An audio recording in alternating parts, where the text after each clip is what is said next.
What up, world? It's your boy, just one of the guys down here. Well, I could be more specific. I'm a human, and just wanted to, for the sake of all of us Earthlings out there, just wanted to say. Welcome to another episode of Around the 412. I am Smitty, and with me, as always, is Herb. Not with us in the beautiful San Diego, California area at this moment is Weiler Teeks. I'm jealous.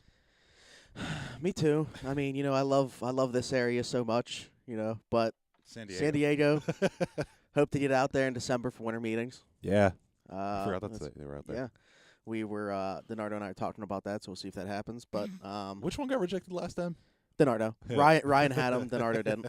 Well, Ryan's the one that already had the in because Ryan worked with in minor league operations and stuff or whatever. Had his internship with the Pirates and that was also a long time ago. Yeah. So he has an in, I guess, in a way. But yeah, big shout out to Tyler if he ends up hopefully listens to this because I mean, come on, it's his own thing. But I know he's probably not watching right now. He's got other stuff going on. Plus with the it's probably like 8:30 right there, right? So. Yeah, hopefully he's still sleeping. Well, but all right, we can kind of jump right into it. Oh, what am I thinking? We are part of the Pod Hub Network. Not used to doing these intros, and I didn't normally even notice. Yeah, normally Tyler's got that covered. It's right above your head too. Right. But gonna have a little bit of a different format today. We are gonna do our first round mock draft that we put together. For around the 4-2. So we're going to save that for last just because that probably will end up being the most time-consuming thing.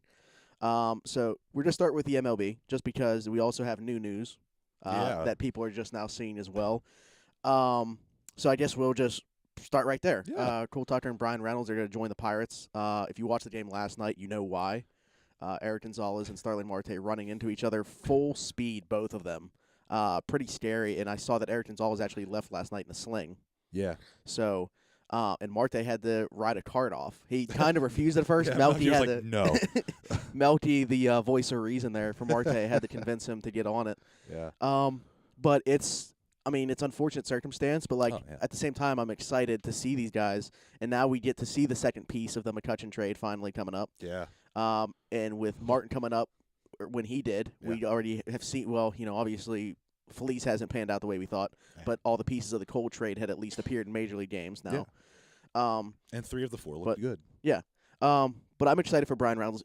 He's having a crazy year so far in Indianapolis. And it's not going to be a permanent thing, obviously. Like, we're just getting a taste of him here. But does he have our shirt? Is he one of the guys? No. Okay. I couldn't remember. No. He doesn't seem to he doesn't seem to have much of a personality, I'll say, and it's not a good or bad thing. That's just the way that he is. Yeah. He just seems like a soft-spoken guy, not very social media savvy, I guess. He's not into it really. Yeah. Kind of like a his prototypical baseball player. His Instagram and Twitter are both private. Okay. But he is one of the guys that sent some stuff for us for the giveaway. So I mean, he's a charitable guy. Yeah. So once again, like I said, nothing wrong with the fact that he just isn't really into social media. Exactly. But so yeah, him and then Cole Tucker, who people are excited for. Obviously, like even before Gonzalez gets injured, people are clamoring for Cole Tucker. So now it just gives the Pirates had to do it. Pretty much. I mean, because I was talking to Mitch last night.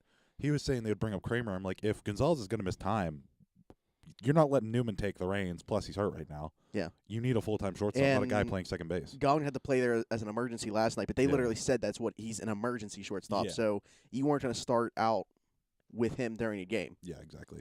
Unless it was absolute worst-case scenario. Yeah. Like, I don't know what would have to happen for Jung Ho to end up being the starting shortstop, but we're not going to get to that point, hopefully. Yeah. But like I said, I'm excited to see what happens. It looks like they're both going to end up being in the lineup today. Right away. So remember when I said Cole Tucker would be a June, July call-up, and everyone was like, ha! Well, I wasn't taking consideration Gonzalez going down and Newman both at the same time. I still don't think Newman's hurt besides his pride. Yeah. I mean, that's the question is if Gonzalez does get hurt but Newman's healthy, they still might have ended up calling up Cole Tucker. Yeah. That's what I was telling Mitch last night. I'm like, even if he does come back, because theoretically I think Newman can come back tomorrow.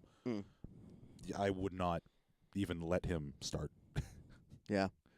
We'll just see. I mean, I guess the biggest question is, are these guys ready, or are they just being forced into this because of the situation. Yeah, and there's people that are going to argue both sides.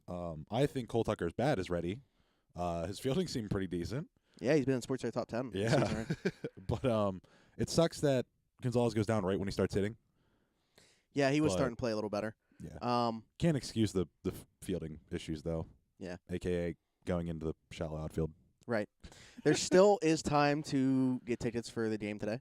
If you now, I mean, they're probably not that expensive now with two guys making their MLB debut the same day. Yeah. But it's a 4:05 start as opposed to the 7. So there's a chance I make it down, but I doubt it. Also, speaking of the Pirates, their starting pitchers rank 1st, 2nd, 6th, 11th, and 20th in ERA. And the order of them is Lyles, Musgrove, Archer, Williams, Tyon. Our ace is our worst pitcher. Jordan Lyles, half a run ERA right now. Yep. Did it again last night. There was a little bit of a scare there with the ball going off his hand. Yeah.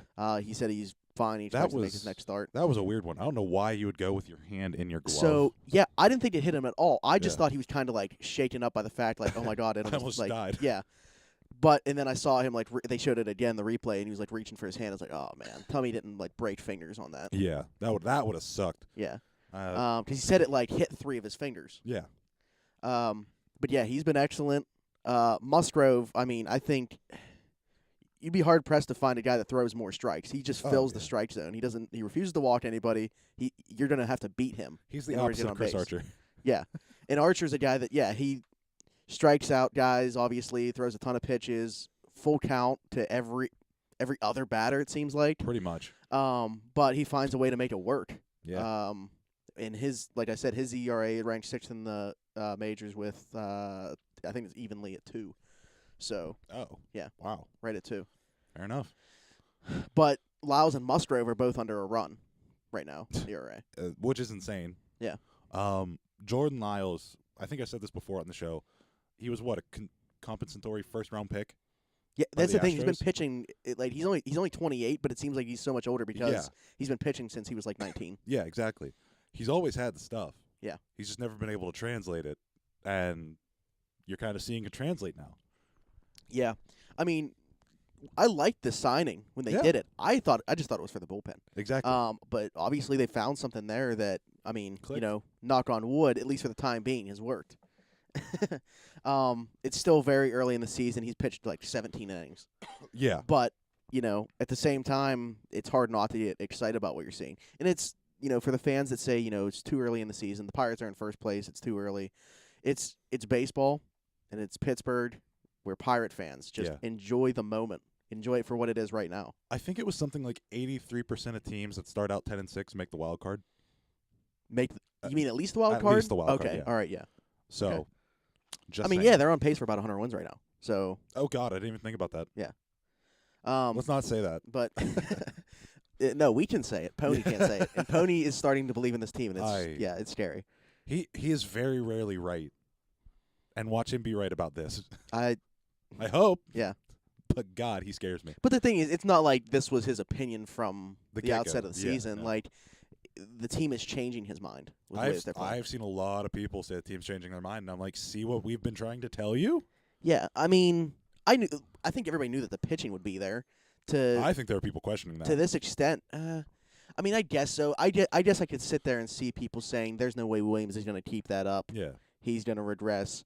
Archer's more of a number 3 than a 2. Well, Musgrove's questions more than about a 4. Musgrove, and obviously Lyles. I mean, I had questions about Lyles, so I'm not going to sit here and bash people for questioning Jordan Lyles. Everyone had questions about the fifth starter. Yeah. Everyone, no matter who you were. It's just that's another thing with spring training is these guys. Yes, they might be playing for a job, but they are also told to go, hey, work on this in this game, work on this, and that's what they're going to do. Yeah, and I remember I had that conversation with Sarge. I might have actually brought it up on here before. That he texted me and said, like, how much stock do you put into spring training results?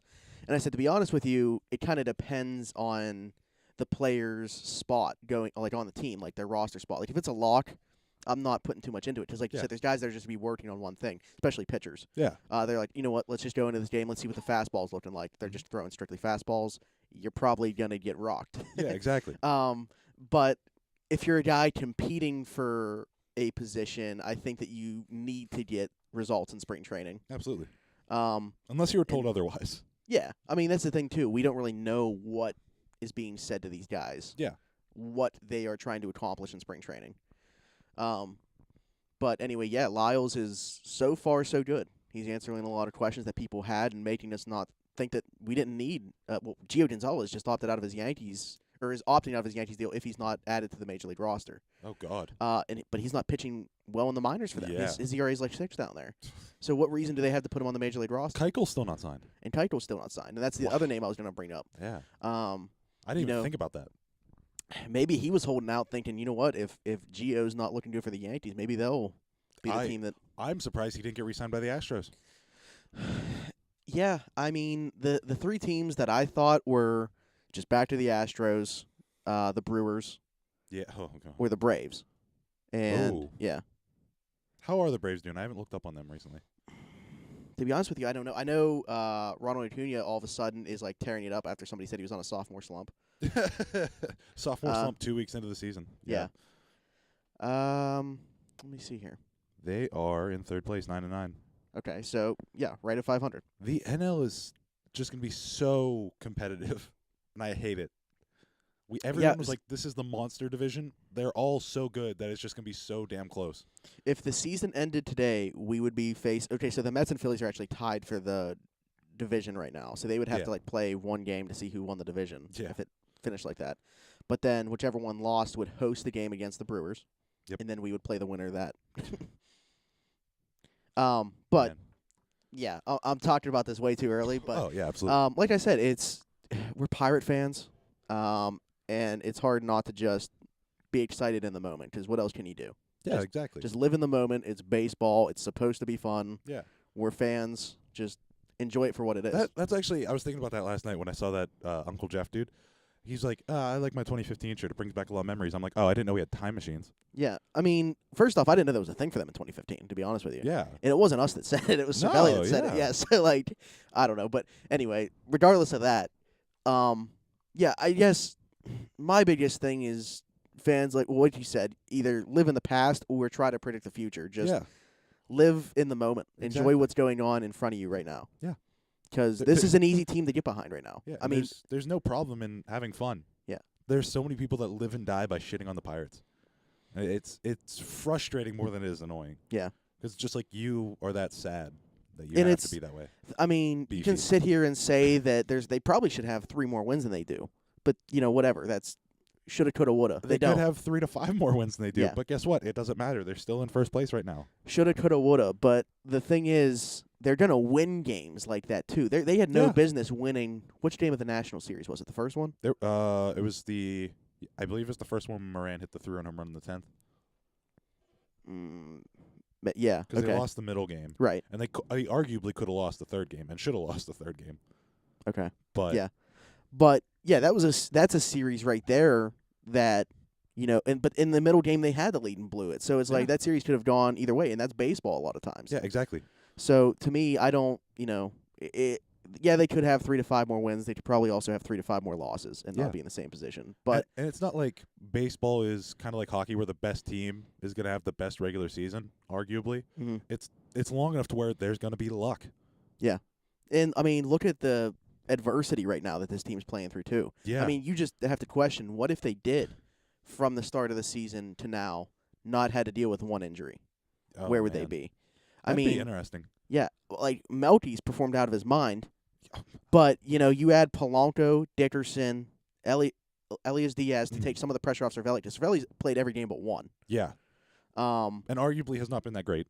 No, he's had a pretty bad year. I mean, that double yesterday, he felt like he needed a shave to get out of his slump. He was like 0 for 24. Not slump. even shave, just change his facial hair. So he has a goatee now. By the way, shave fully. But he was in the midst of like it was either 0 for 22 or 0 for 24 slump. Yeah. And changed it up, and then his first at bat doubles off Bumgarner. Yeah. And I mean, Marte has not been great. No, but the thing is, he's starting to smoke the ball now. Yeah. So it just seems like it's a matter of time. So hopefully he's not out that long. I don't think he will be. And that's another thing. So we've already been dealing with injuries, and now Marte is down. Mm-hmm. So now we don't have any of the 3 outfielders that you would have expected to be on the opening. Like, well, I guess Polanco we knew was going to be on the opening day roster. Yeah. But your 3 starting outfielders. Yeah. When they were and healthy. he's arguably going to come back before if Marte goes on the DL because Reynolds got called up. He arguably might beat Marte back. Yeah.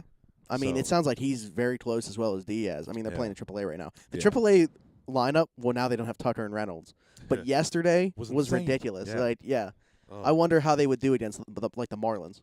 Oh, they'd win. Yeah. Absolutely. I would probably pick them to win. Yeah. But yeah, no. Melky, I will say it again. I've been on that train for the past 2-3 years. Sign Melky Cabrera because he can hit, and that is all that matters. And I believe it was last night, Sam and Alex were talking. They were like, what happens when everyone comes back? So I think Chisenhall becomes the utility guy. Not Polanco. Pablo goes down. Melky becomes the automatic 4th outfielder, pinch hit guy. And then you have your standard starting 3. And it'll be interesting to see if Cole Tucker takes the opportunity and runs with it once Gonzalez comes back. Maybe Newman's out of a job. Maybe Gonzalez is out of a job. So, To me, so you got to think, what do those 2 guys now, hypothetically, if Cole Tucker runs away with that starting job, yeah. those guys are obviously not going to both stay on the team. And Exactly. it comes down to, I think Gonzalez provides better defense, but Kevin Newman is, the guy that you would pinch run with, look to steal a base potentially late in the game. Yeah. And, I mean, that obviously adds value. They don't have another guy, I don't think, like that. No, not really. To come off the bench at least. I mean, Yeah. obviously Marte can steal bases, stuff like that. But, it's just I mean, Gonzalez isn't slow. no. But I think Newman's the first guy off the bench in those situations. Agreed. So I don't know. I guess you just got to weigh the options there. To me, I would go with Gonzalez. I would rather have the defensive Yeah. replacement guy as opposed to the. Quick guys that can't Yeah. do anything else. Yeah, Yeah. agreed. Um, It's an interesting situation because I did not think we would be having roster conversations in April because this team is too good. yeah, I mean, there's just it's crazy that they're depleted like this right now. Yeah. And yet they just continue to find ways to win. But I Yep. mean, it goes back to the starting pitching, Yeah. giving them a chance every single game. And the bullpen's been stronger. Yeah. Nick Birdie is elite. How about Besides last night. Rich Rod? His Dick batting Rod. average against right now is like 170. Yeah. But Every hit's a home run. yeah, he's given up every hit besides one right Yeah. now on the season is a homer. I love that. Do you see me and Ryan last night? We call him Okay. Dead Dick Rod because he puts balls right Oh. down the middle. Yeah, I saw Ryan tweet that. Yeah, Yeah. one day. Yeah, we start calling him that because every single home run he's let up, the ball has been right down the middle. Also, Rich Rod pitches like Tyler just walks, just so depressed Mm. and like lax. But to me, that's like I'm hopeful for him getting completely back to last year because of that. Yeah. I mean, the low batting average, I'll take more into consideration for future results as opposed to the home runs because Yep. there's no way that can sustain itself. Unless you're Garrett Cole, yeah. He's not going to give up 80% of his hits for home runs. He no one finishes does the it. year giving up 80 home runs on 84 hits. Okay, so also in MLB, not involving the Pirates, Vlad Jr. sounds like he's coming up on like Tuesday. Yeah. He is If officially that's- making his debut on Tuesday. Yeah. That's cannot wait. What was it? Hector Gomez, I think, was the one that said that. Yes. What's funny is everybody just thinks, like Pirates fans think of that name and they see when the mystery team was involved in Machado and he Yep. said it was probably the Pirates. Mhm. Like that was his inclination. Yeah. So they always, there's obviously they want to take that with a grain of salt. I still wouldn't have been shocked. But at the same time, yeah, I don't think he ever said that they were signing him. I think that No. he said that there was a mystery team interested and he thought it was the Pirates. Yeah. So They kicked the tire and backed away slowly. pressure's good. Jake DeGrom is getting an MRI on his elbow. Yes. And he's put on the IL. Yes, I'm going to call it IL now. Yeah. He got put on the IL with elbow soreness. And I'm just like, that's not good. No, I mean, that's, I don't want to jump to any conclusions here, but normally when you see that, It's not good. yeah, something else involving some initials follows. Also, I'm dying, by the way. My allergies are trying to kill me. Yeah. I also did not know until today. I didn't know Jake DeGrom is 30. Noah Syndergaard is 26. Yeah. I didn't know that. Yeah. Why, do you think they were like the same age? Or you mean- Yeah. Oh, okay. Honestly, for the longest time, I thought DeGrom was younger. I have no idea. I remember why. being at one of Syndergaard's first Sondergrad. Yeah, Sondergrad. one of Syndergaard's first starts was at PNC Park. Yeah. I Yeah. was there too. Yeah, he gave up a double to Pedro that was a ground roll double, and Yep. I caught the ball. It like smacked off the wall, and I just like one hand. I saved the kid's life that day. There's a kid sitting behind me that didn't react at all, and I just one-handed it real quick. Yeah. And last thing in baseball, Tim Anderson was suspended for a game. Oh God. Yeah, this is pretty. What's the word I'm looking for? Stupid. Dumb. Wrong. Actually, that fits it right there. Yeah. I don't know how to describe it. Obviously, there's a lot of Adjectives. like Marcus Stroman, I guess. Yeah. You know, is the perfect example. Yeah. He's backing Tim Anderson.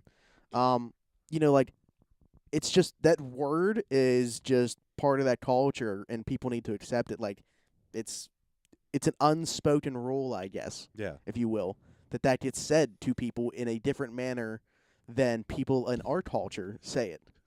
We're not allowed to say it. No. And oh man. I think Keith Law, who I typically tend to not agree with, Mhm. said it perfectly on Twitter yesterday, where he just said, essentially what I just said, you know, it's just part of that culture. Yeah. That they say that. Yeah. And, you know, obviously he wasn't suspended for using the F word. It was literally just him saying Yeah. the N word. Yeah. That got him suspended for a game. Yeah. And it essentially had nothing to do with the actions of the brawl, which shouldn't have even been a brawl, by the way. That's the thing Yeah. that makes me mad. Because the Martin Maldonado essentially has Tim Anderson calm and he's just going to walk to first base. Yeah. But for whatever reason, then the benches have to clear. Why? I Why do the benches have to clear when it would have never have escalated to between two teams that are going to do nothing this year, the White Sox and the Royals. that? Tim Anderson was not going to charge the mound there. No. Brad Keller was not going to do jack. It was, Maldonado was just going to stand in the middle. Yeah. Tim Anderson was going to walk to first, and that was it. That would have been the end of it. Yep. But no. Somebody had to hop the fence and be like, I'm a tough guy. Somebody may have gotten hit later in the game, and then I guess at that point, you know, maybe it escalates to something. Yeah. But at least in Tim Anderson's at bat, I didn't see a reason for the benches to clear, and you see that a lot, though. Yeah. I mean, the batter and pitcher aren't even like, you know, within striking distance anyway. Yeah. Like, nothing is going care. to happen. Yeah. They're just, you know, saying stuff to each other. Yeah. And then that's when the bench is clear.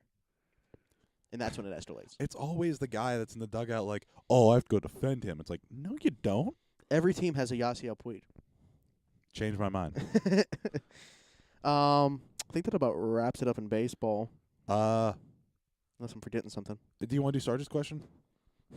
I thought we were saving that for when Beefy was here. Oh, are we? Okay. All right, so yeah, okay, so we'll bring up what the question is. So Yeah, if Everybody you're on- listening, tweet us because I would like to know yours too. So how exactly did he word it originally? So I believe what Sarge said was one player from every team currently active that you think will make the Hall of Fame, or their best player. So I personally don't agree with that. What my qualification was, if you think they will make the Hall of Fame, you can put their name. I am not making an all-star team. Right. So name one player on each team that you think will be in the Hall of Fame one day. I think it may start an interesting conversation with you guys. Oh, absolutely. And yeah, it's tough for the teams that don't have a Hall of Famer, because then you said, do you go with just like their best player, or I mean, we'll let the cat out of the bag right now for one of the teams, say the Blue Jays, Yeah. where we could pick a guy that hasn't played a game yet. You basically have to say Vlad Jr. Yeah. Yeah. So I mean, Sarge actually sent me his list, Oh, and did it he? said Marcus Stroman, and I'm like, yeah. There is a weird fine line when I was going over every team where it's like, man, this guy's good, but like, I don't think he's going to be good enough to make it. No, I mean, the Hall of Fame, like, It's yeah, once so again, hard to get in. we're not talking about all-star teams here. Yeah. Like, for the Cubs, I had trouble picking for the Cubs. Right. And the only one I came down with was John Lester. See, I mean, I just think that Chris Bryant will eventually get back to what I expect him to be. Yeah, he had the shoulder problem last year. Not great yet this year. I mean, I hope, because I like Chris Bryant. Yeah. So. I think John Lester, though, with the World Series rings and everything, And the comeback. unless he would have to like really fall off a cliff. I He think would have to Kurt Schilling himself. in these. Yeah, not play himself out of the Hall of Fame, but talk himself out of the Hall of Fame. Just become racist.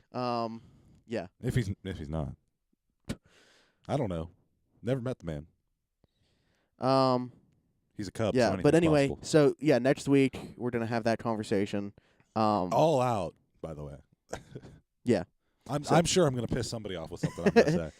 But like I said, I feel like the Blue Jays one's already been revealed. Yeah. So I think we're all gonna have the same. And the one. Orioles and Marlins. Oh man, yeah. See, those are the teams. It's like, what the heck Yeah. do you even say? Yeah, exactly. It might not be a guy on the roster right now. I can tell you right now, there is no one a lot of times on my list. Mm, If he wants a best team, I'll give him like best on the team. But yeah. Hall of Fame, that's hard. Okay, so switching to NHL now. Yes. Obviously, the Penn season's over. Last time we talked, they were down 2-0. Oh, I was still, hopeful at that point that they would come home and take care of business. Yeah. Nothing changed, really. I mean, it was still the Islanders dominating possession. Mhm. The Penguins getting a decent amount of shots on net, but literally just crossing the line and throwing the puck to the net. Like, the quality of the opportunity wasn't essentially there. Yeah. Now, there were a couple times where Lehner made a nice save, but I don't think one single game he had to steal. I don't think he had to steal a game for them. I think that he Yeah. was good enough, obviously. Yeah. Which, Absolutely. if you go back and listen to before the series started, I didn't think that was going to be the case. Yeah, exactly. I thought that he would go back to Ooh. pre-2018-19 Robin Lehner. Yeah, exactly. I thought the PDO dip was going to be in full effect because, I mean, the Islanders are arguably riding the biggest PDO bender to ever exist, and the Penguins were at the very bottom of the PDO charts the entire series. Yeah. And that's partially because the Penguins did play poorly. They couldn't do anything. They couldn't do anything right. Yes. they were doing things. The game 4, in my opinion, because that was one of the few games I watched almost all of it. Uh-huh. They did not look like they tried until the final 4 minutes. I thought that they were actually really good in the second period. I thought that they were missed the better in the middle of the second period. I thought they were better in the second period than the third period. Like, I thought in the second period they actually showed some fire and looked like they were down 3-0. Yeah. And by 1 goal in the series or 1 goal in the game. But yeah, other than that, it's hard to say that they weren't trying. And there's actually a quote from Jim Rutherford that I want to talk about here in a second. There's a lot of quotes. But because we don't know. I mean, we don't know what's going on in the player's mind. We don't know if, like Rutherford said, the guys are content. That's, we're never going to know that. That's on the players. But I think I even said when we were down 2-0, I have to give more credit to the Islanders than discredit to the Penguins, and I remain that way after they sweep us. Yeah. But talking about, so yesterday was, or not yesterday, locker room cleanout day was it Tuesday? Or no, was it Thursday? It was yes. It was Thursday or yesterday, one of the two. Okay, so it was Thursday because I remember I didn't work yesterday. I was at work. Yeah, Thursday. it was Thursday. Yeah. So I'm sitting on my computer and I refresh and see the whole thing just explodes. Yeah, these guys, not just Rutherford, but everybody's quotes. It was just so, everywhere. Like Letang being defensive about his style of play. Which, believe it or not, I agree with him. Yeah, I mean, you don't want a guy like that changing his style. No. I mean, that's who he is. You live and die with it. It's high risk, high reward. Skating by himself into a 3-on-3, you don't want that, but I understand it. Right. Obviously we learn about the injuries. There actually wasn't too many that were disclosed yet. Yeah. Brian Dumoulin playing with a torn PCL in his knee. That sucks. So that's the first time that he's played with a knee brace. Yeah. And then McCann sprained his AC joint in his shoulder. That hurts. Yeah. So that actually, a lot of people were saying it happened on that cross check that made him miss a game, but he said it actually happened before that. Yeah, it was Komarov in game 1. Yeah, like a back check. Yeah. Yeah. But there's definitely a lot more injuries. I would argue that without even needing to be said, we know Letang and Malkin came back literally because they had to qualify for the playoffs and then play in the playoffs. Same as Rust. I don't think that. Hurt. Yeah, I think that Malkin probably has broken ribs right now. I don't know what Letang's injury. Probably his neck. I mean, maybe there's something else too. But definitely, I don't know why I said probably. It's definitely his neck, and I don't know if there's other stuff as well. Sid said he's a little banged up, but nothing too major. I think there's something wrong. Kessel doesn't said he doesn't have anything wrong. Hornquist had a couple concussions this year. Yeah. And he refused to blame that for his play. He just said he wasn't good enough. Good for you. Yeah. Which, I don't know. I don't know if that's the case, but The best possible situation right now is if Jack Johnson came out and said he was hurt the whole year. so that's actually funny that you said his name right there, just because I was going to say Jamal texted me yesterday. Oh, and wait. Said, James Neal for Jack Johnson? Yeah. Yep, he sent that to me too. And I was like, it's funny because on Cap Friendly's site, it shows popular buyout Yep, potentially. and they're both on there. And they're both on there. Yep. Now, I don't know that I have any interest in a reunion with James Neal. I would take him over Jack Johnson. But he's in the next year will be the second year of his contract, same as Jack Johnson. But I think James Neal's on a 5-year. Is it 5 or 4? It was on a 5 too. So I guess it's the exact same thing. But I don't know exactly what the salary is. I'm struggling to sit properly.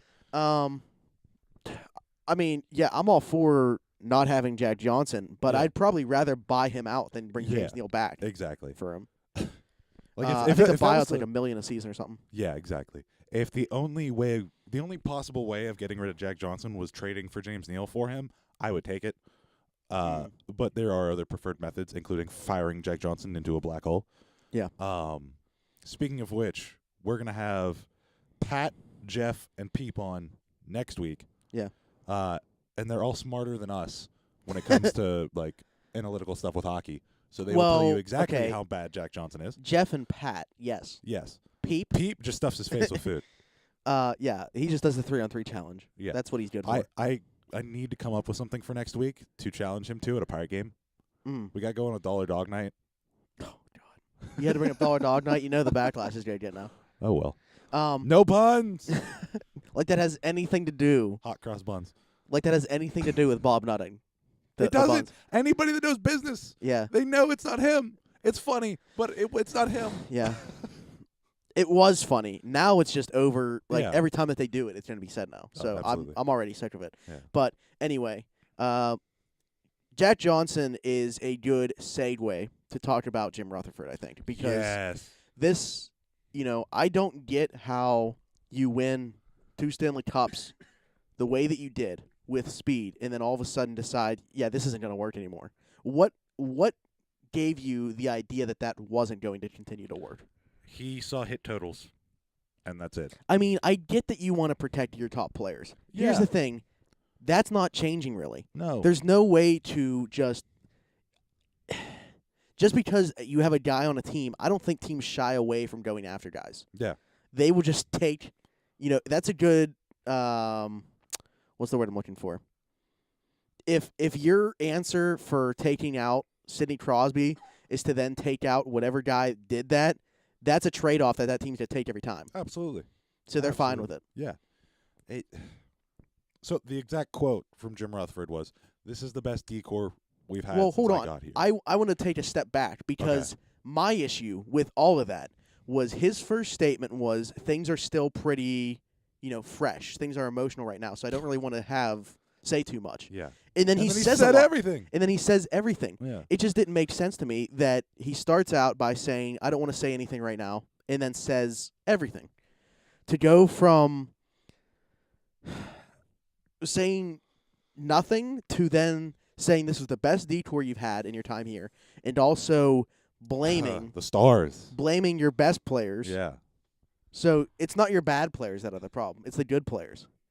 And this is the second time this season because earlier in the year he called out guys that were on new contracts. And to me, this is basically the same thing because obviously he's not calling out like Sid. Yeah. I wouldn't think. I hope not.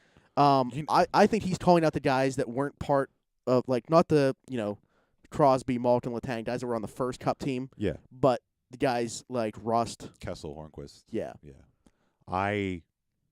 As much as I don't want to say it, I think Kessel's gone this season. This offseason. So there's 26 guys in the league that are a point-per-game player, and he's one of them. Yep. I know. I understand what in total his salary is, but we're only paying $6.8 million of that. Uh-huh. That's a good deal for a guy that's a point-per-game player. There's not a point-per-game player that makes less than that. They're still on their rookie deals, or like a guy that's on his next contract. You're not going to be able to sign for under that. No.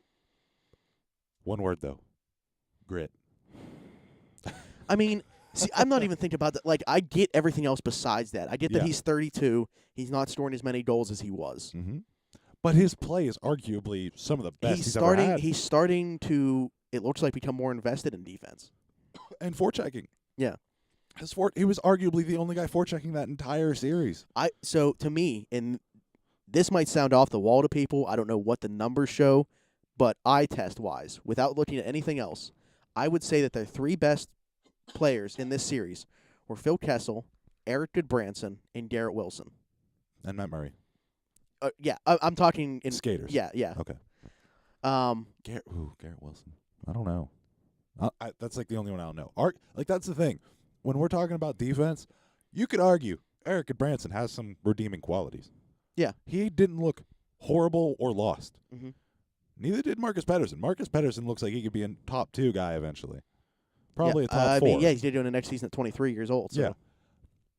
God, I cannot tell you how many times in those 3 games that Jack Johnson played, how many times I just went, he has no idea where anyone is right now. I want to read you something. Yes. By Jason Mackey. Oh, no.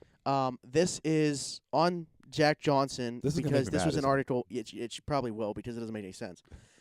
This is about Jack Johnson and the potential of trading him or getting rid of him.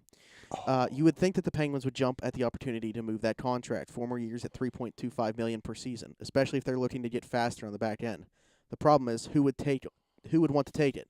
Johnson Correct. was on the ice for the most goals against, 60, scoring chances 608, Oh. and high dangerous chances allowed 259 among Penguins defensemen during 5-on-5 play. He wasn't nearly as bad as some fans might want to believe, but he's probably not someone that our teams are going to covet either. So, in back-to-back sentences, says that he was the worst defenseman. He was on the ice. He was on the ice for the most of everything among defensemen. But the next sentence, he wasn't nearly as bad as some fans might want to believe. Not as bad. How? So what would be bad? What would he have to do in order to actually be bad? Lay down on the ice. What DiNardo? Pull a DiNardo on Yeah. EASHL. Pretty much. Jason Mackey also had an article about who the Penguins might potentially move. Jack Johnson and Chris Letang were in the same part. That's what I'm talking about. Yeah. That's That's in the this, article? Yeah. So it's like probably on the move. Yeah. Could be question marks. Yeah. Staying. Yeah. Those are like the 4 categories. And those 2 are in the question marks. Right. Why? Why is Chris Letang and Jack Johnson in the same category? They should never be in the same breath. Could you imagine if we handled Chris Letang with the same kid gloves as Jack Johnson? I almost call him Eric Branson. Yeah. Like, every time Letang messes up, credit, I'm the first one on it, but there are other people that lose their shit, including Jason Mackey. And then Jack Johnson just gets, like, dummied 4 times in a row, and he's like, but he's good. Yeah. Well, That was a because great Don Cherry impression. Yeah, it's all about, I guess, perception. You know, we expect, and expectations as well, we expect Chris Letang to be good. So when he does something that's not that good, it's just like, Jack Johnson, everybody has tempered expectations, which you should. Mhm. And when he does something bad, it's like, it's ridiculous. I think it was Peep's article. I can't remember. It was every time Jack Johnson looks better, it's because he's not playing as bad. He's still playing horribly, but it's not as bad. Oh, wait, no, it was Pat's. Arguably, that was one of the worst seasons from a defenseman ever. Yeah. The only thing that changed was the goaltending behind him. Like, his numbers went up. It had nothing to actually do with him. He was the same player. Exactly. But from December on, Matt Murray was really good. Yeah. So his numbers, Jack Johnson's numbers on the ice obviously looked better. You're not going to be on the ice for as many goals against when the goalie's not giving them up. Yeah, exactly. By the way, I'm dying. Also, like, you could say he looked better when he switched to his proper side. He was still bad. Yeah. He was still horrible. Mm-hmm. But they could still do much better for much cheaper. Absolutely. Especially on the second line. Yeah. I mean, Justin Schultz didn't look great.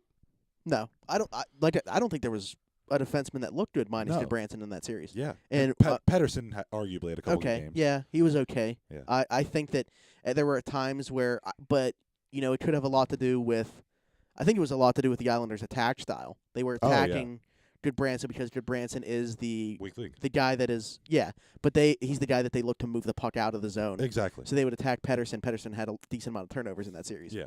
That's what they were doing because like that was another thing is Rutherford believes you have one puck mover, one big guy on each line, which apparently Brian Dumoulin is now a big guy.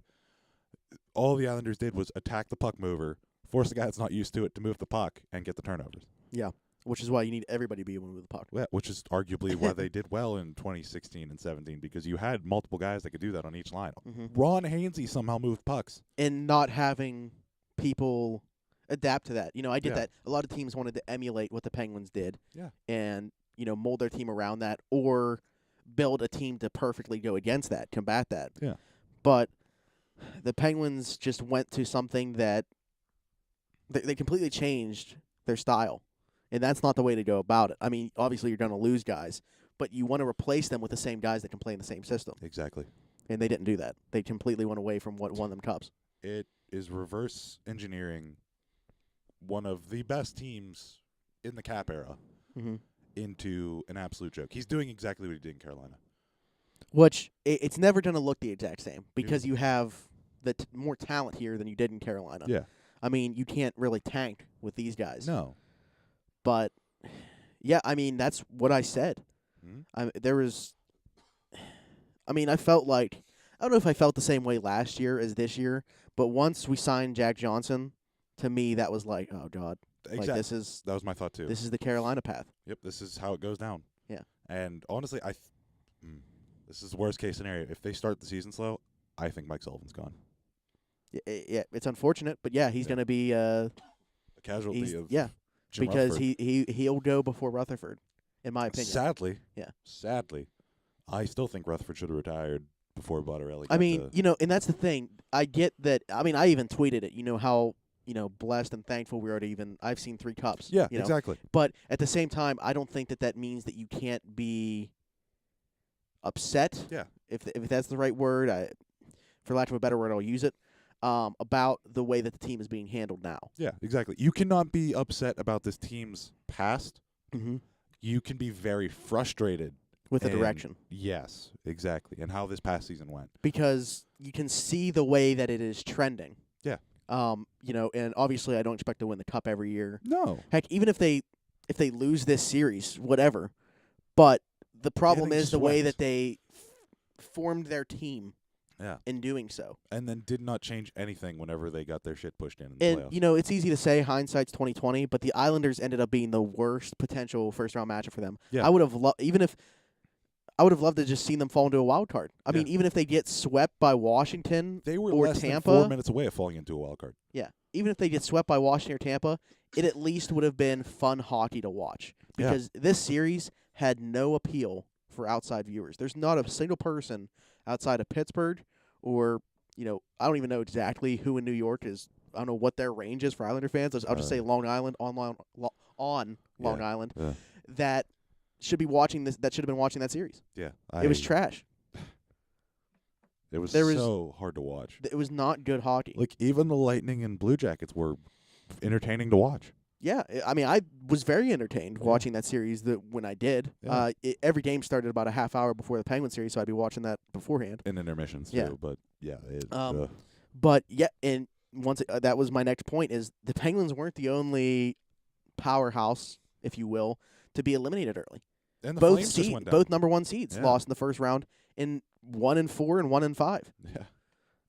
I thought the Flames were going to win in 5, and it was the exact opposite. That first line for the Avalanche continued to do it. Yeah. And I think that's what we sat here and talked about. I mean, all 3 of us, when Beefy was here, said, I think the Avalanche win at least one game in the series just because of that top line. Yeah. But there's no way that they can win 4 games just with that one line. There was no way any of us could have predicted the entire Flames team just going, I mean, it's just crazy that you know what's coming and you still can't stop it. They have one line that scores for them. Yep. How many points did Virtanen have this year? Oh, on the season? Yeah. Was it over 100? No, he wasn't. Okay. He was close to it. But yeah. That whole line was up there. But yeah, no, that series I did not expect to go anywhere McKinnon near. had 99. Damn. Virtanen had to been. Rantanen had 87. Oh, okay.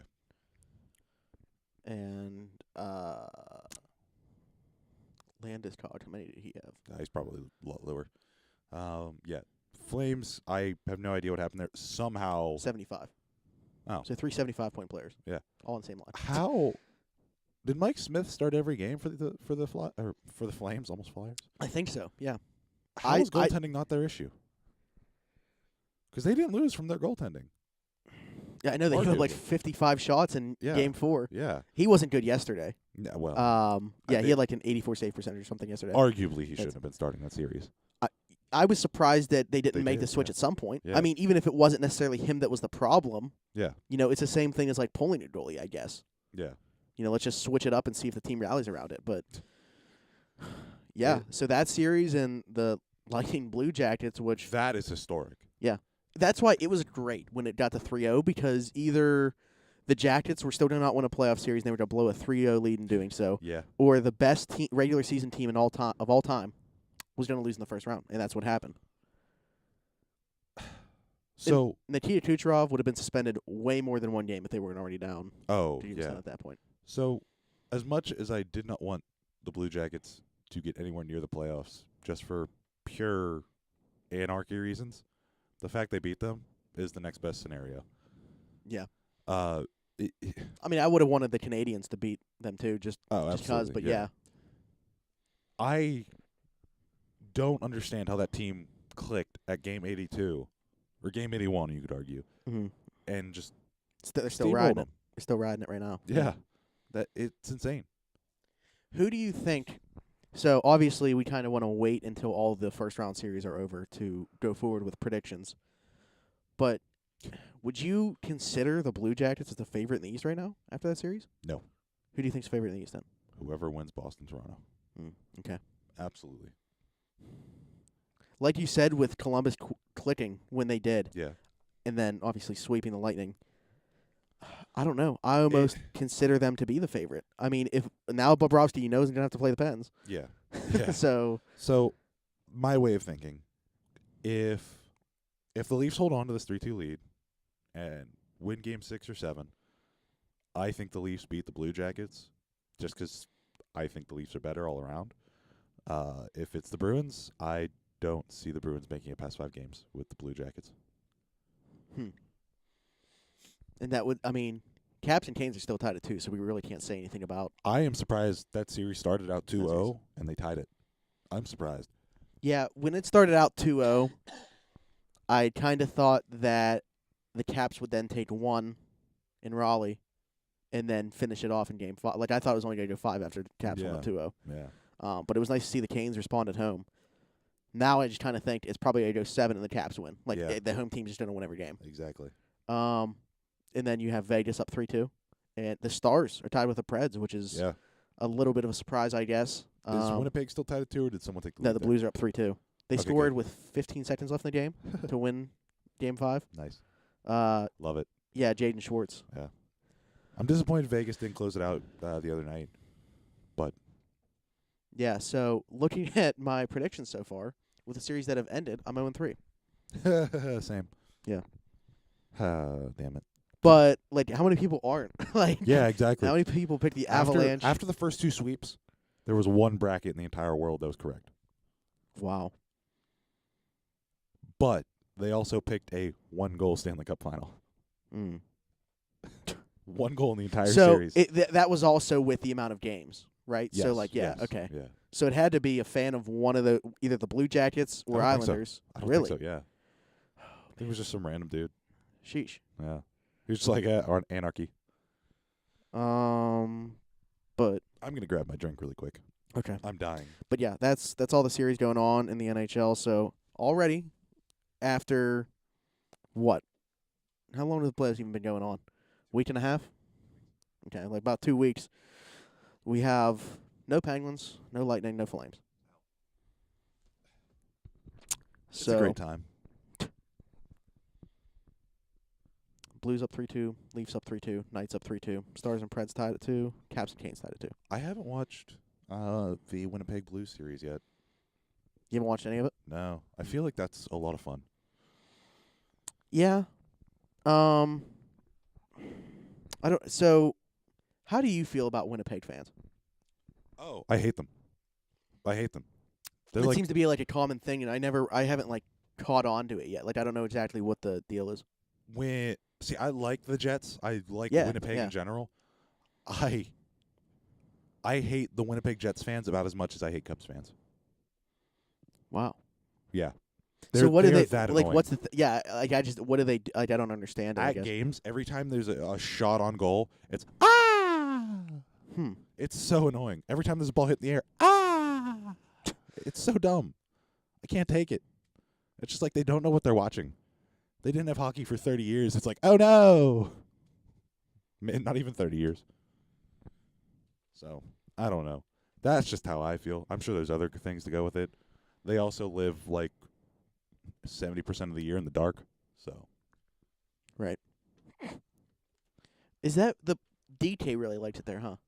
Isn't that where he always talked about? Huh. I try to stay away from DK as much as I Well, can. yeah, true.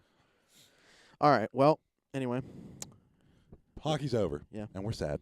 hockey's over for the Pens. But It's over. My Leafs, though. so, I mean, we have a lot to talk about. Like you said, we're going to have the guys from the Pens Pens blog, on next week. Pens. I'll just say the Bark Pens. blog.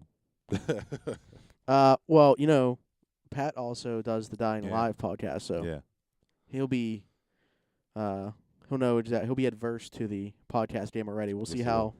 Peep and Jeff do. I don't know if they've have they. I wonder if I they've ever believe been on. they've Okay, Okay. they've been on. Okay. All right. Well, anyway, switching to the NFL now. Not necessarily a lot to talk about, but like we said, we wanted to do the Around the 412 mock draft. Yeah. So I have been going back and forth with this because I have absolutely I don't have any idea what the Cardinals are going to do. I know that people think it's like Yeah. a slam dunk thing. I honestly feel like there still is a question mark there. Absolutely. Josh Rosen is pissed, apparently. But yeah, well, the thing is, he wasn't given a fair chance. No, not at all. You drafted him last year with a first-year coach and a terrible offensive coordinator. Then you fire that coach, bring in a new coach, and all of a sudden he's not your quarterback. Mm-hmm. I kind of like Josh Rosen, but for what they're going to do now with Cliff Kingsbury there, with the offense he wants to run, I think that the pick is Kyler Murray. I've been going back and forth with it a lot. I even think last time that we talked, I might have said that I don't think so. I think so. Yeah. But I think that all the signs point to it. Josh Rosen wasn't in their season hype video. Like, yeah. What? Yeah, they're like, so they released the video for their like once the schedule was released Yeah. with their opponents and stuff. Josh Rosen wasn't in it. Yeah, he's gone. To me, like that's not, it's a video, whatever. Secretly, Kyler But, like, Murray it's- was. But it's to me telling. Oh, absolutely. It's like when it was. I think it was 2016. Wait, 15 or 16. At Pirate Fest, they put all the promotions out. And Dunlap said like, "Oh, where's Marte in them?" And I'm like, I think the real telling one is like Watson, the fact that he's not there, and then next thing you know, Yeah.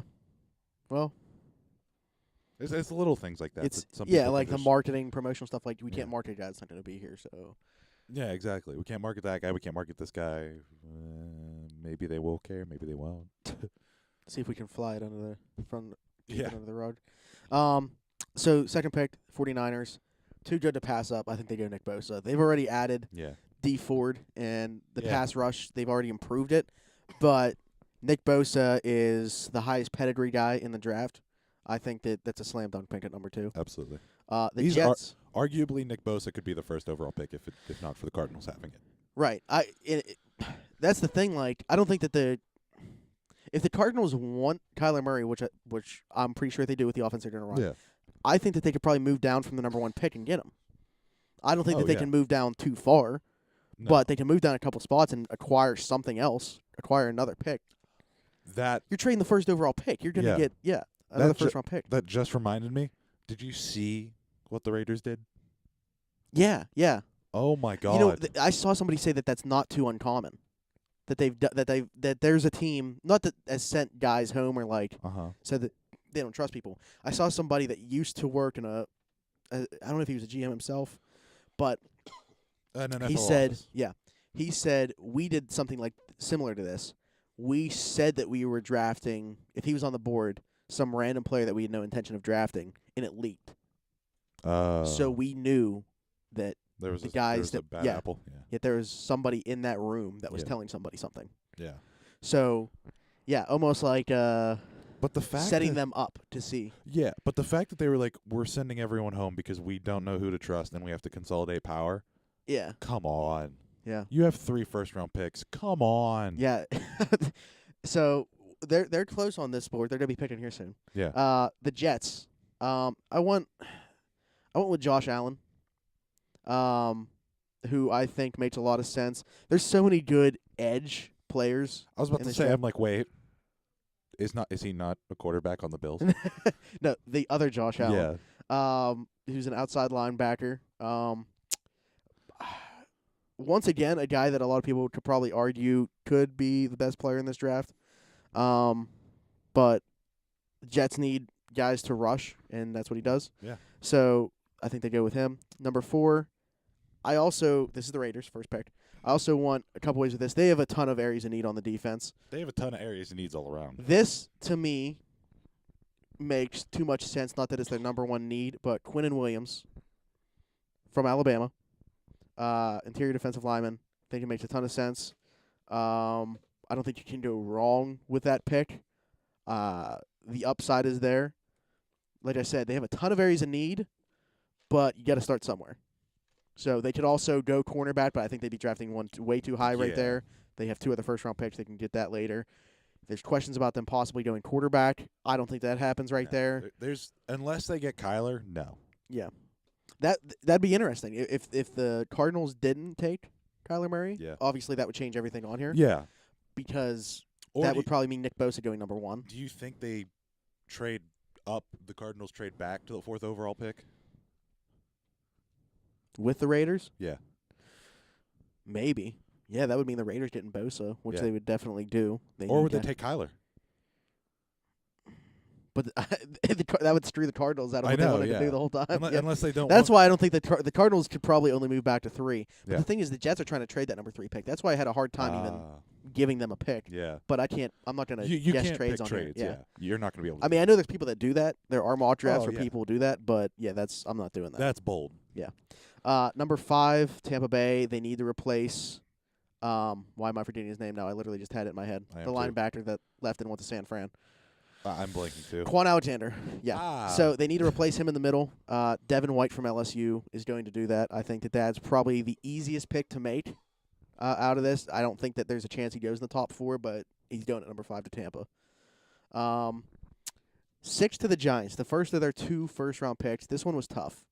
Once again, a team with a ton of needs. I have no idea what direction that team is trying to go. And we're gonna get with their next pick. I'm gonna get to something else that came out about them.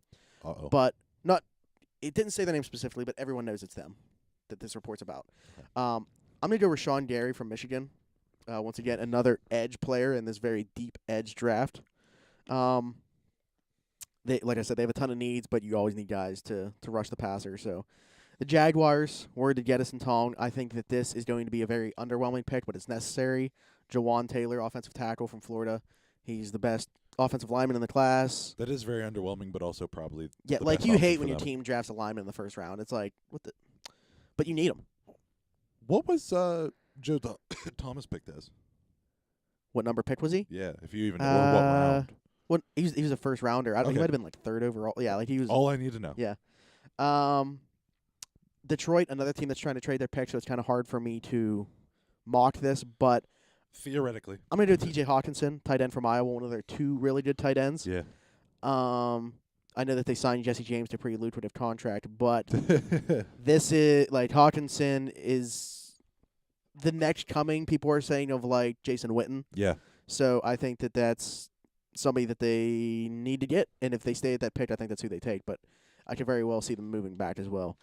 Buffalo, they've already signed some receivers this year, and obviously they have D-Rob there, yeah. Zay Jones. I think it's too good to pass up that they need a guy to stretch the field, and that's what DK Metcalf is going to do for them. I think if he's there at 9, Buffalo takes him. Wow. DK Metcalf and D-Rob, I'll take it all day. You have like Cole Beasley running around the slot. Still have John Brown there, Zay Jones. Yeah. 10 to Denver. I know that Flacco's there right now. Oh, no. And I don't know between 2 quarterbacks which one they like more. but I think they're going quarterback in the first round. I'm hoping they go quarterback in the first round, because if not, they could be a guy that takes the guy I want the Steelers to get. Oh, yeah. I'm going with Dwayne Haskins. Wow. I can see them taking Drew Lock as well. That's a guy that's been linked to them a lot. Mm-hmm. But that's where I'm going with it. Another team that could take the guy that I want the Steelers to take, don't want to say his name yet, is the Bengals. They've already had this guy in for a visit. They've also had a ton of offensive tackles in for visits, which is the way I'm hoping they go. So I'm giving them Andre Dillard, offensive tackle from Washington State. Green Bay, one of their 2 first-round picks. They're taking the other Iowa tight end, Noah Fant, who I think is honestly better than T.J. Hawkinson, but we'll see. I think he's more athletic. Hawkinson might be a better blocker, but I think Fant's the better tight end. Overall.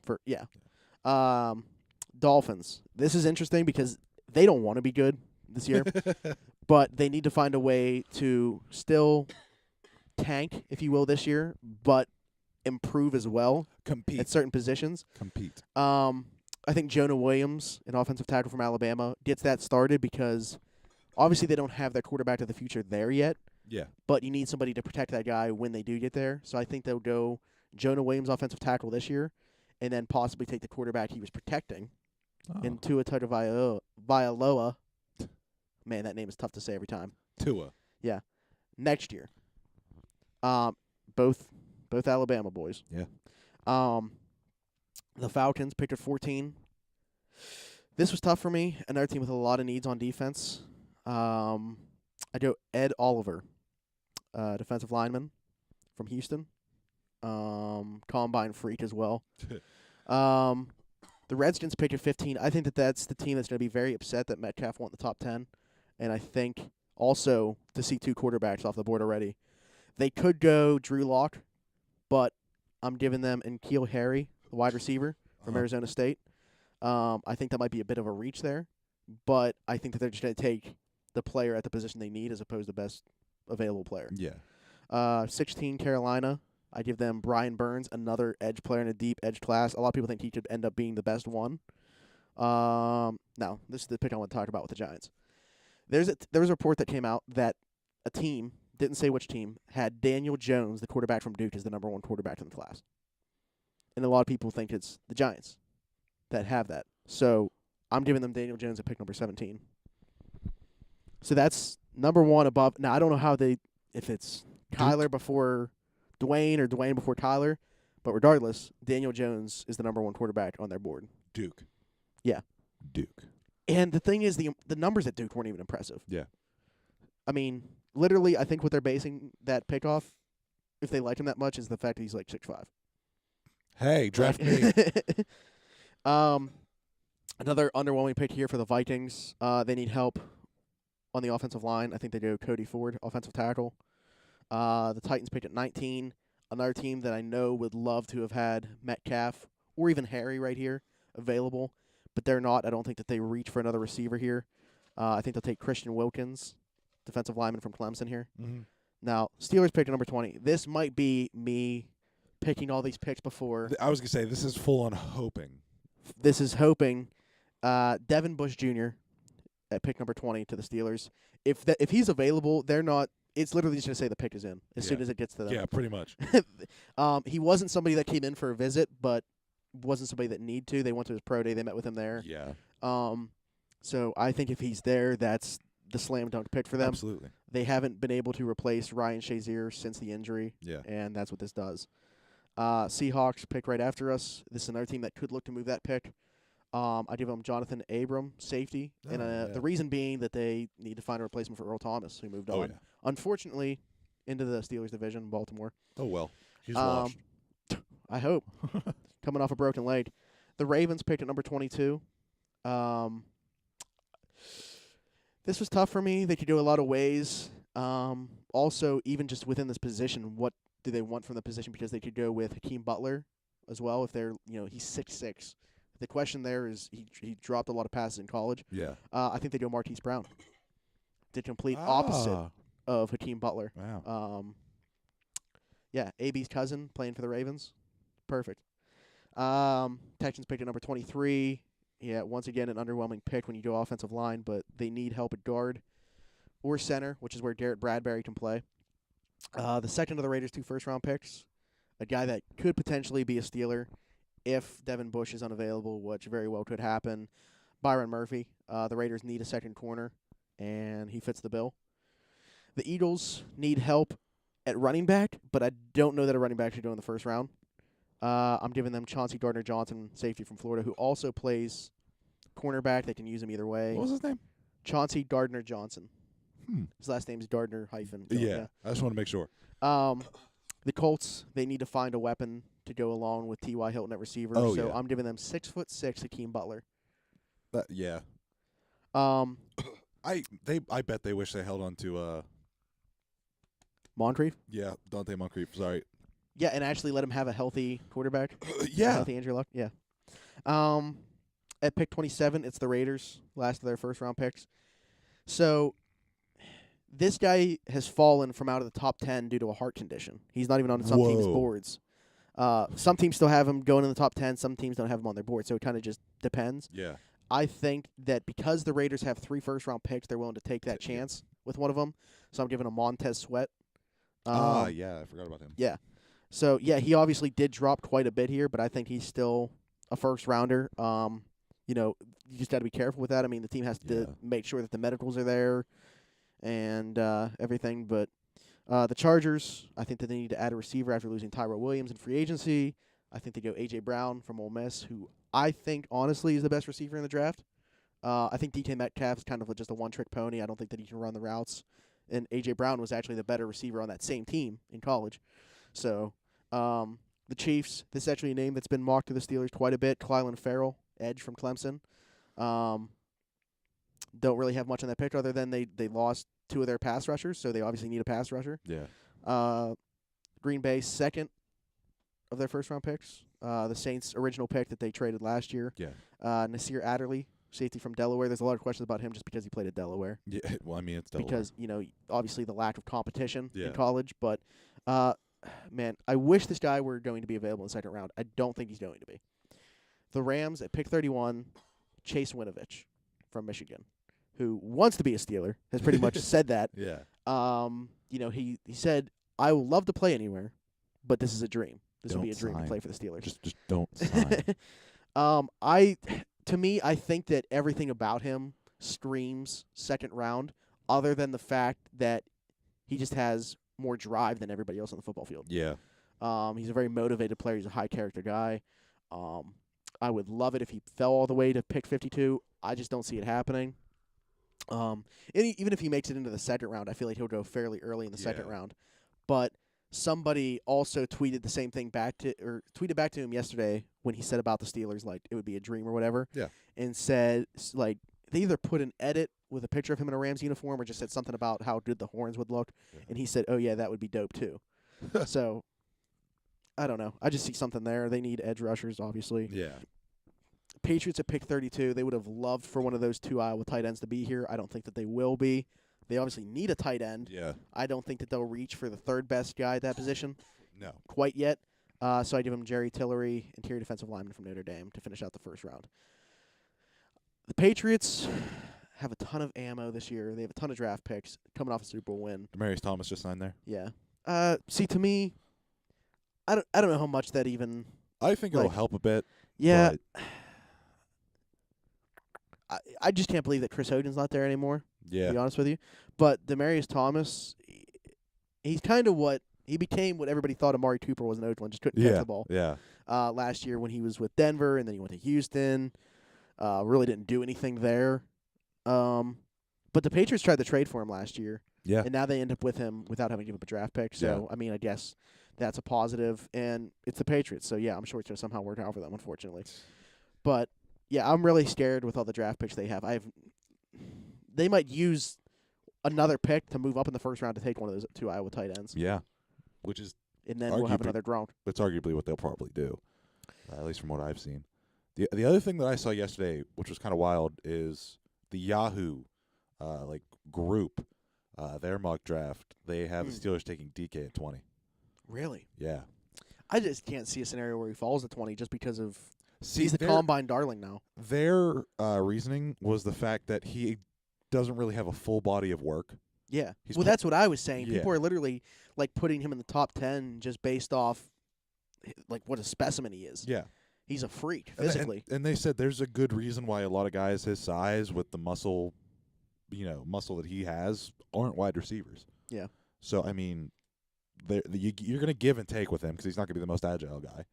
Well, that's the knock on him is his short routes aren't Yeah. there. There's no polish to his game. Yeah, and that was the thing they said with the Steelers is you don't really need him to do much other than spread the field out. Mm-hmm. Post, go, and there was another one. They're like those three. That's it. That's all you need. And the one guy goes, either you draft him or you draft Antonio Brown's cousin and you give him 84. That's all I ask. And I'm like, yes. Man. Play I don't think the full petty game. I don't think Antonio Brown's cousin would wear 84. You think? I don't think he would. That's what I mean. You think he won't? Mm-mm. I think he would. He did say, call me the next AV. No, that was the other. Oh, was that AJ? Yeah. Okay. Oh, Yeah. damn.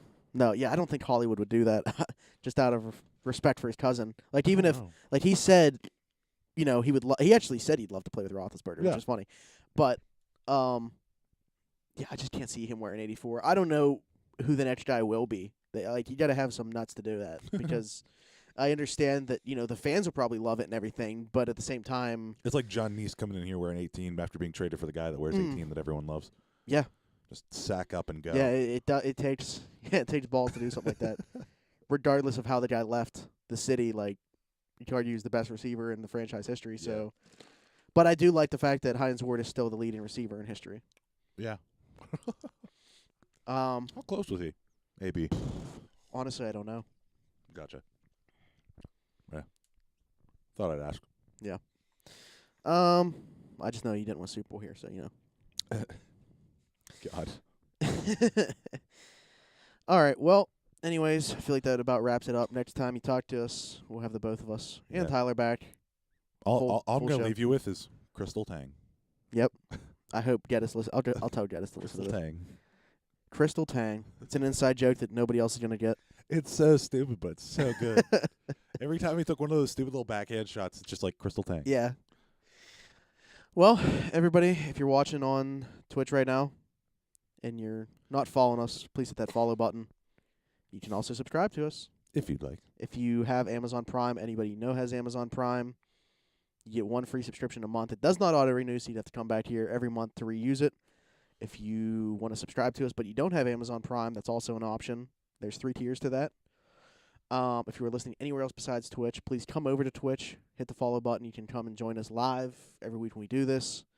Follow us on Twitter and Instagram at Around the 412. Stay tuned for more updates. Ask us any questions whenever you want. We respond pretty timely. Next week we'll be back with Beefy, Jeff, Peep, and Pat. Pat, yes, I forgot his name. Sorry. So, yeah, good show next week. We're going to talk a lot about the Pens, what we could see this offseason. Yeah. And whatever else, Pirates. And the draft. Yeah, so look forward to that. Well. And we will see you next week.